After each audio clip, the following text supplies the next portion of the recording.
Welcome to Films and Stuff with your hosts, Pete Mitchell and Ethan Hunt. Hey Pete, welcome back. Films and Stuff. How are you today? I am great, Ethan. How are you? Everything is great. It is another week, another episode of Stream or Skip. You want to give a rundown on the rules? Absolutely. Ethan has provided a list to me of TV series that he'd like me to watch. I have provided him a list of TV series I'd like him to watch. Could be movies, but generally speaking, we stick to TV. And the idea is that there's shows that we haven't watched before and probably wouldn't watch ourselves. Right.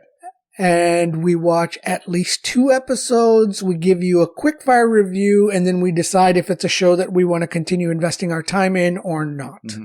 2023 seems to be off to a little bit of a slow start. What do you think? You're not wrong. I'm not wrong.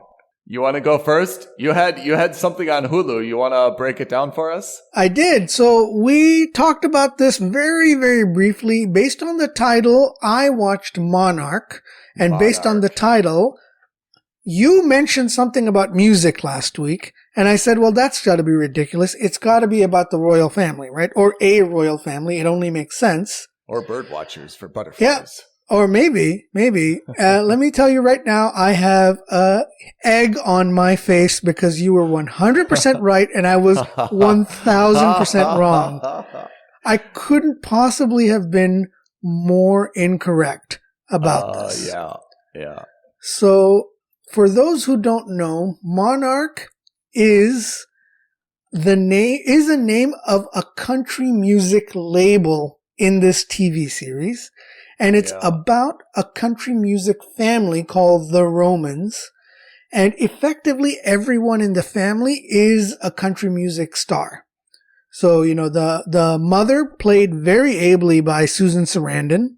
Oh, I'm in love already. Yeah, so she plays this massively popular, super successful, aging country music singer. Okay. And she's basically retiring because she's not well. And what happens is she is very much concerned with her family legacy. She's got 2 daughters. She's got a son. The son manages he's the CEO of their music label called Monarch Records. Yeah. Her husband sings with her. He's also a guitarist and singer. One daughter, the younger daughter wants to be the next head of the family, and she wants to kind of take over as the star of the family. And the other daughter doesn't want anything to do with the family, but kind of does want to be a part of the family. She's not exactly 100%, but she's also a singer. And if you are getting vibes of Succession, you are 100% absolutely right. This is exactly Succession and Yellowstone, except instead of now Montana in New York or New York in Montana, this is Montana and New York in the South somewhere. I can't remember. Maybe Georgia. Man. I can't remember. There's another show. Oh, what's that show? And it's called Empire, right? Where the family's all. It is. Yeah. I know exactly what you're talking about. I haven't seen the show. It didn't. Premise-wise, didn't click to me at the time, but maybe it will now. But that's virtually the same. I believe it to be the same premise. Yeah. All the kids are vying for mom's love, affection, and success, similar to what we see in Succession with the father. There's tons of infidelity. There's a lack of trust in family. There's snide comments. But without any of the, let's call it polish that we've seen in Succession. Certainly none of the humor that we saw in Succession. Oh, and certainly none of it's nowhere near as cutthroat as Yellowstone. So it looks, for example, right now, it looks like it's going to be sister versus sister for the crown of the Monarch family. Okay. Look, I think this is... Is there anyone else I know in this show? Not that I've recognized in the first 2 episodes that I've seen. Now, from what I understand, there are lots of guest stars because this is a new genre of drama. I think this is like not just family drama, but this is like family high drama, where we have ultra wealthy, ultra successful families, and we get to see the skeletons in their closets. So we saw that with Succession. We saw that with Yellowstone. Yep. I think this is exactly the same thing. Okay. Just a different setting. Okay. So Nashville. It's Nashville, right? Nashville. There you go. Tennessee, right? So the idea is that you are getting to see the dirty laundry of a very successful music empire, which is exactly what we've seen. We saw the very dirty laundry of a very successful rancher and landowner. We've seen the dirty laundry of a very successful media mogul. Yeah. So that's what I mean by that genre. It's it's obviously a drama, but I feel like this is a subset that we're starting to see because there's it's a little bit of Schadenfreude to watch this, to see super powerful families go through the heartaches that, normally we wouldn't necessarily associate with super powerful families or super wealthy families. Is there a lot of singing? Like, is this more of a musical or there's no music? No musical. It's not a musical in any way, shape, or form. Of course, you do see some concerts. You do hear some singing, but that's kind of it. It's kind of just a backdrop. Kind of like how we see some cowboying in Montana, I keep calling it Montana, but in Yellowstone. Yeah. The premise is about that, but we don't see a lot of it. Since it's on Hulu, is there nudity, vulgarity, swearing? Where does it fall on that? Not much of that. Okay. Nothing that stuck out to me. Certainly nothing that was shocking to me. No nudity, no nothing like that. Yeah. Look, for me, it's, the way I look at it is this is a skip for me, but that's because this specific industry / subgenre, and maybe more importantly, subculture, i.e. the country music subculture, doesn't do it for me. It's not appealing. There's something visceral and appealing about being a cowboy, right? And I think, it's because, when you're kids, everyone wants to be a police officer or a firefighter or a cowboy or, a doctor or whatever it is, right? And when I don't think that has that appeal for me. And then whereas in shows like Succession or Industry, where we've worked in banks before, we've worked in the finance industry. So we that has that kind of personal appeal because we can relate to it. We understand it.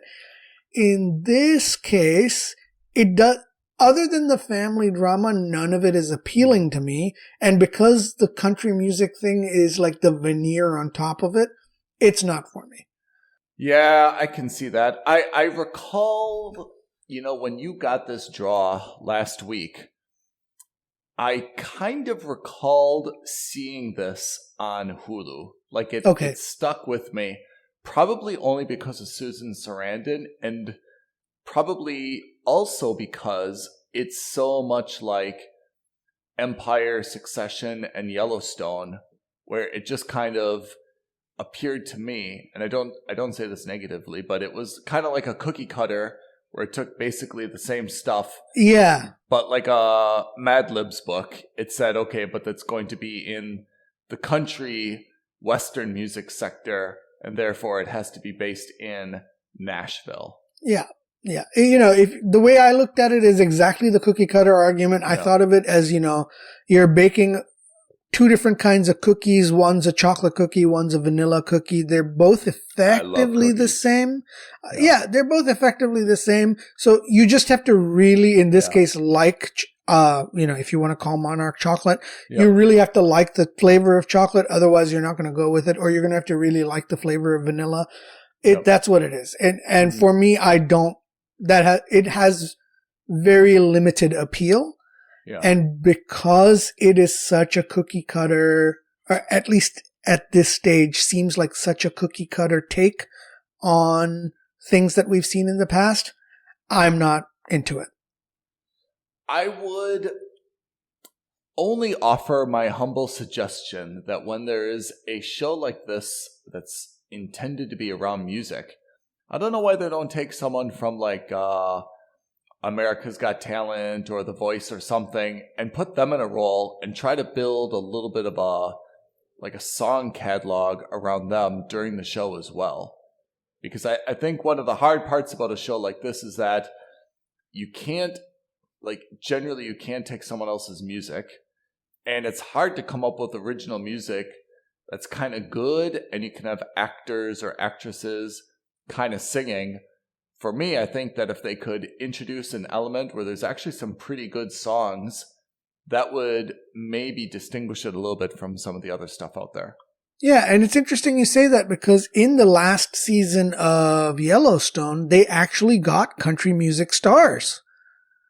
So you've got actual singers who are there in the road, and they're doing bit parts, of course. You know, they're not the main actors, but they're genuine singers. They're genuine stars in that subgenre.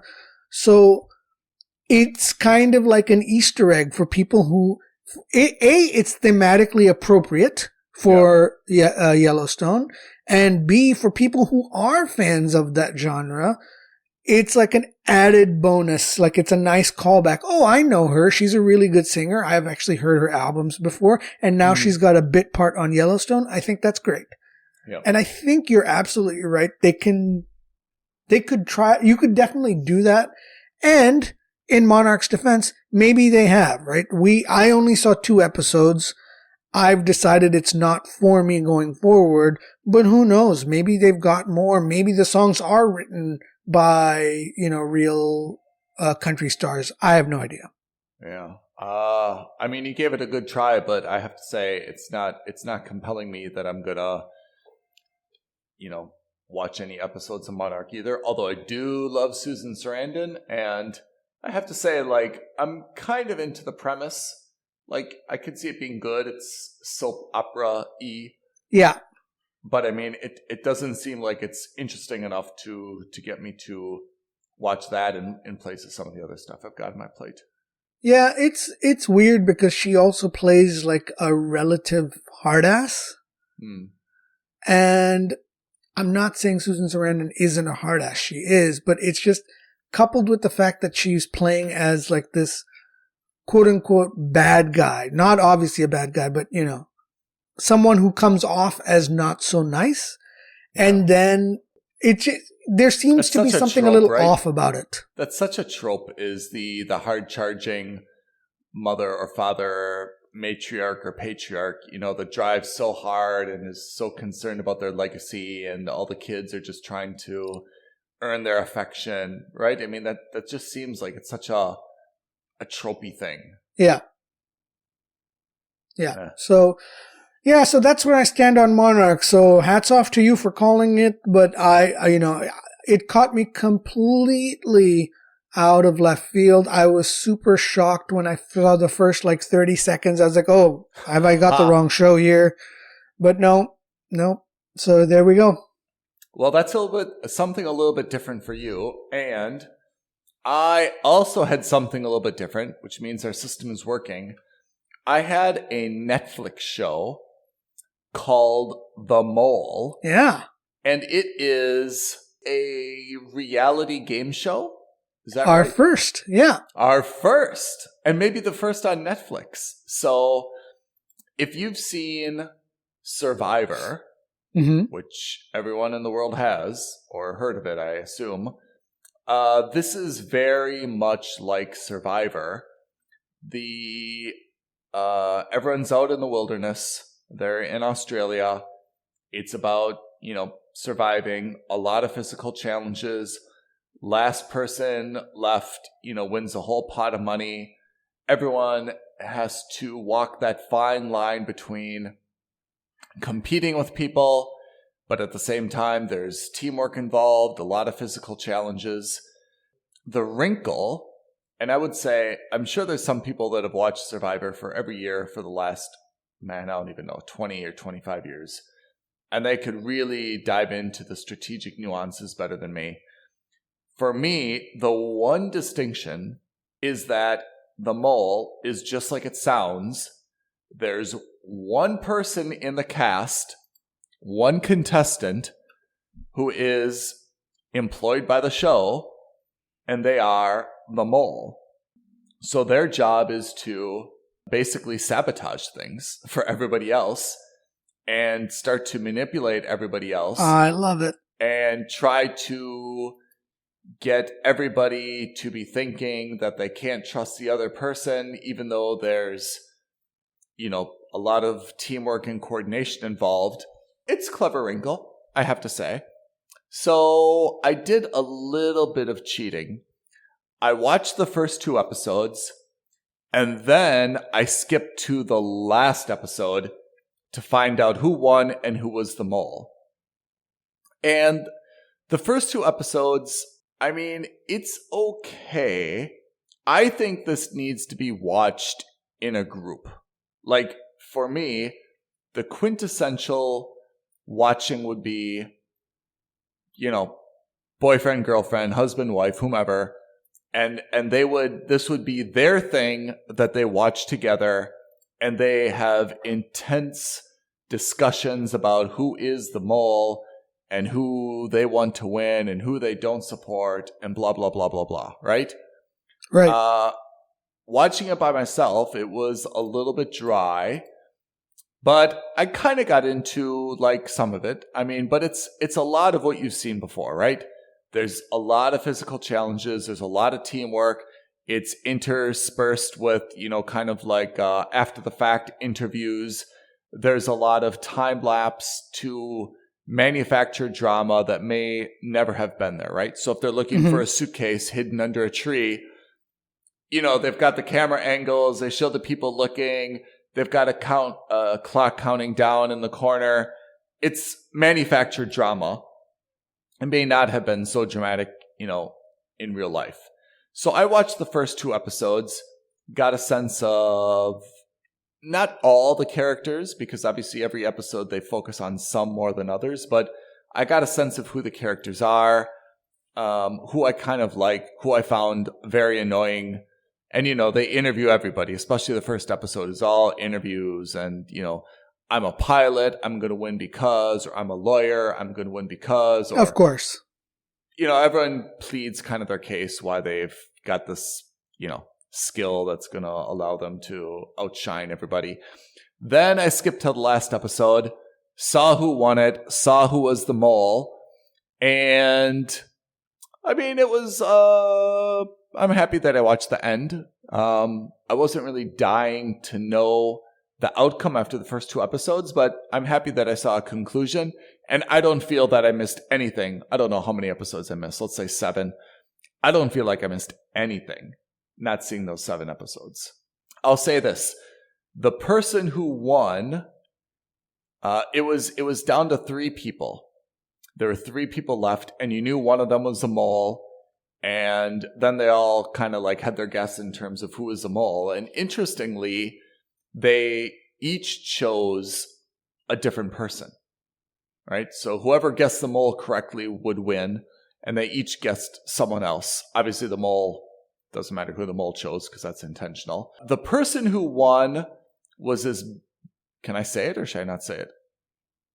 I'm probably not going to watch it because, so spoiler alert. I'm not going to spoil it. Oh, okay, fine. The person who won, I kind of saw them as at least for my first 2 episodes, at least they would have been on a list of people that I would have considered capable of winning. There were some people that I probably would have said, no way this person, no way this person.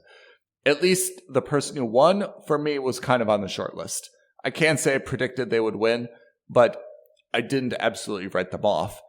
The person who was the mole, I should say of the 3, one of them I thought was highly likely to be the mole.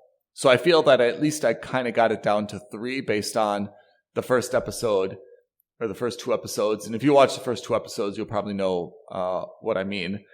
The person who ultimately was the mole, to be honest, I was very neutral about that person. They weren't featured prominently in the first 2 episodes that I watched.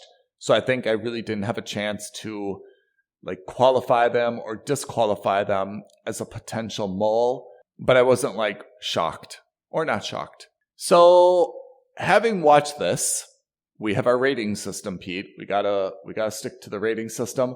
Yeah. I give this a skip. Sorry, the mole. Sorry, Netflix. Nice try. I bet a lot of people are going to watch this, and I can see some people really loving it. And I think that the wrinkle that you've added to it is pretty good, but there's honestly nothing really compelling about this.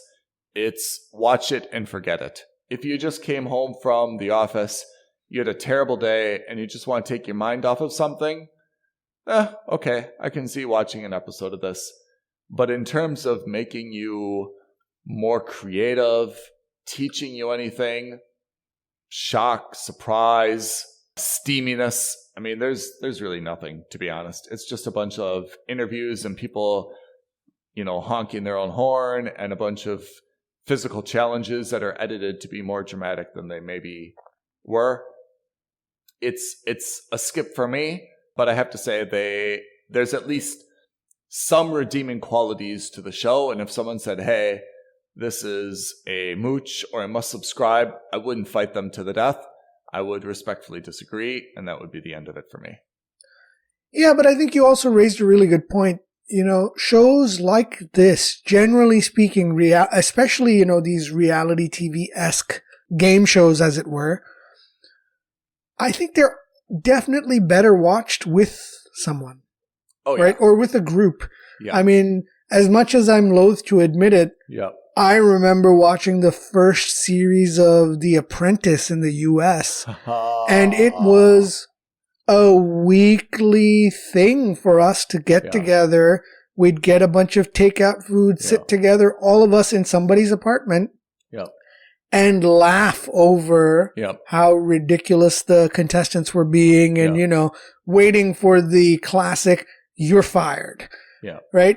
So and looking back at it now, it's not that the show was any particularly good, and any person with half a brain would be able to suss out who was getting fired within 10 minutes of meeting these people.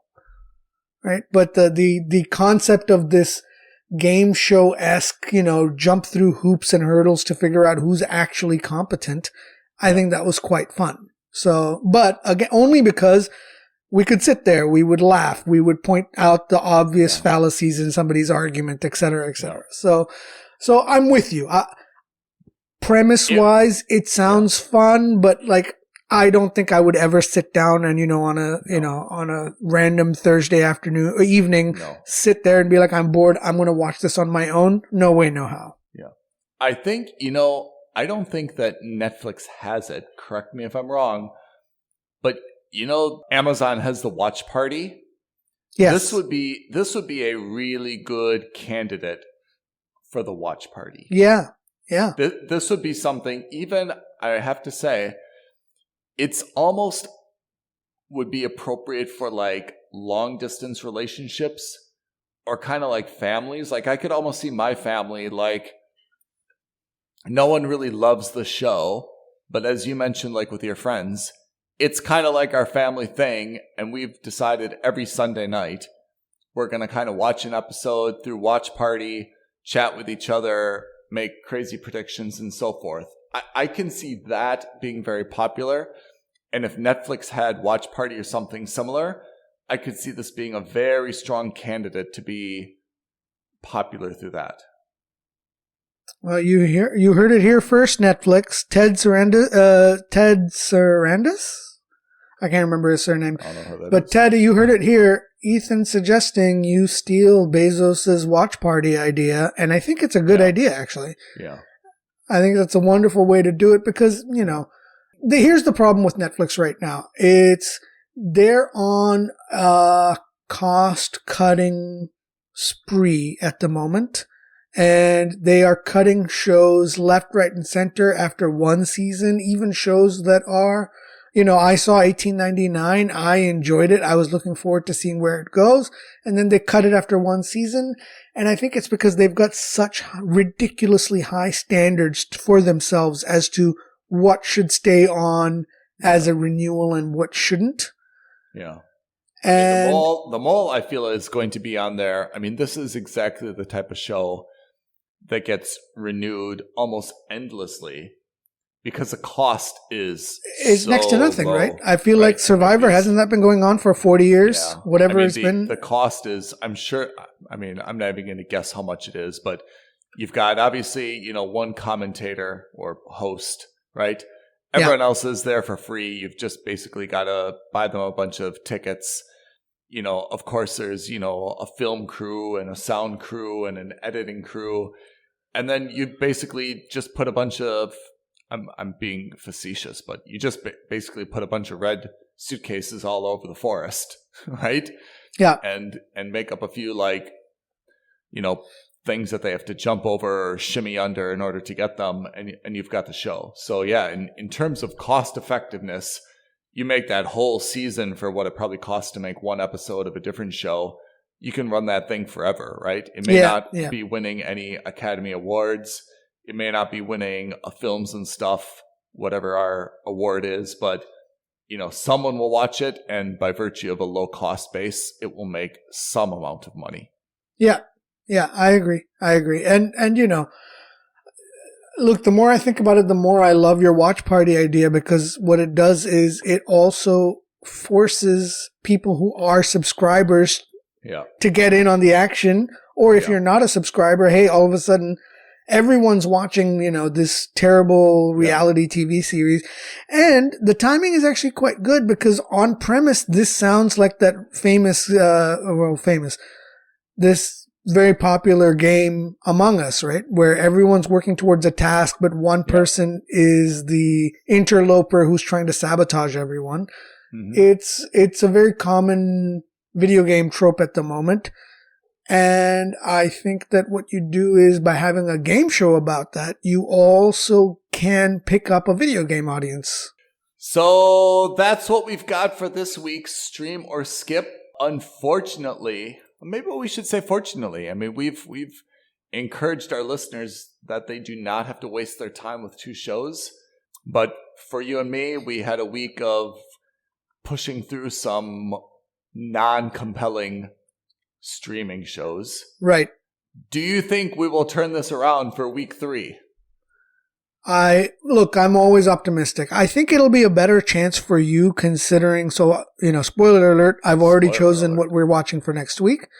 But you've got an Apple TV series called Shining Girls. Oh no, dude. I don't either, but I give it a little bit of benefit of doubt for 2 reasons. One, it's on Apple TV, and generally speaking, they're doing a pretty decent job. And 2, even though I don't know anything of the show, it's starring Elizabeth Moss.